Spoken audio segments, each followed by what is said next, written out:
Қайырлы күн, құрметті көрермендер. Кезекті музей қорындағы жәдігер айдары.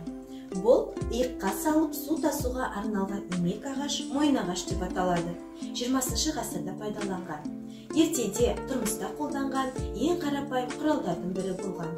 Мойын ағашты пайдалану суды тасуды жеңілдеткен екен. Ел арасында мойын ағашты иыққа салып көтеруге байланысты иен ағаш, иық ағаш деп аталған.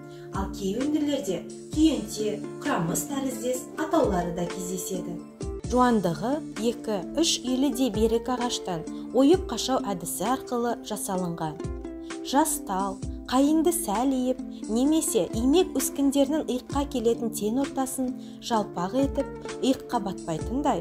Ал екі иінін жұмырлап жонып, екі ұшына байланған 2-3 қарыс ұзын сымға не қайысқа шелегілетіндей етіп, ұзындығы бірдей темір ілгек орнатылған. Мойын ағашпен су тасу қыздардың дене тұрқының түп-түзу болып қалыптасуына көмектеседі. Мысалы, Кавказ халқы қыздарының бойы шынардай тіп-тік болады. Себебі олар кез келген жүкті иығымен көтерген екен.